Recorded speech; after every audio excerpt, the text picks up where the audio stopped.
Então, pessoal, a gente vai falar um pouquinho das limitações do FEMEA. Quando a gente está falando de limitações, o FEMEA tem três limitações básicas.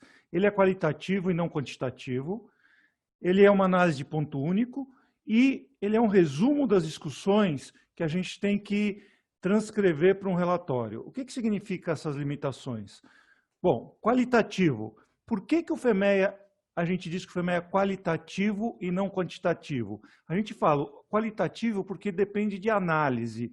A gente tem que fazer, no FEMEA, a gente não vai analisar números, a gente vai analisar o que acontece em relação a problemas, quais são as principais causas de problemas, quais são os principais impactos de problemas, e baseado nessa análise, nós vamos tomar ação. O objetivo não é tomar ação porque o número de risco é um determinado valor, porque o valor muitas vezes pode enganar a gente. A gente pode ter valores altos e a gente decidir não tomar ação porque o impacto é baixo ou a ocorrência do problema é baixa.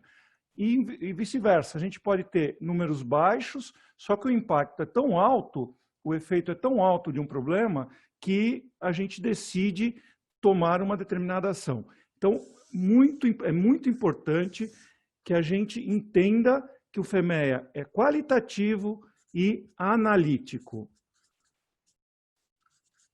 Quando a gente fala de ponto único, uma análise de ponto único, isso também é vamos dizer, uma limitação do FEMEA. Imagina o seguinte, quando a gente faz análise de causa no FEMEA, por que pode acontecer um problema, a gente vai analisar, pode acontecer um problema por causa da causa 1, ou por causa da causa 2, ou por causa da causa 3. Nunca eu vou analisar com esse tipo de ferramenta, para acontecer um problema, deve acontecer a causa 1 mais a causa 2. Esse tipo de análise não é uma análise de ponto único. Então, a gente analisa isoladamente cada falha, cada causa de falha. Existem outras ferramentas para fazer análise de interação de causas gerando uma única falha. E esse tipo de análise não é feita no FEMEA. E em última situação, última limitação, imagina o seguinte, a gente trabalha no FEMEA com uma equipe multidisciplinar.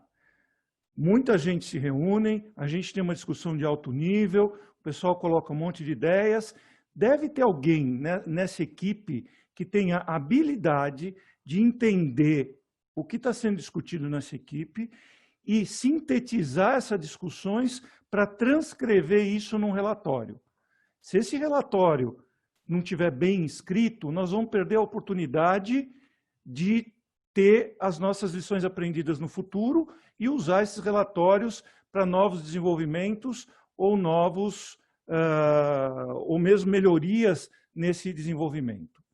Bom, basicamente são essas as limitações. Nós vamos começar a entender um pouco melhor conforme a gente vai desenvolvendo as próximas etapas do FEMEA.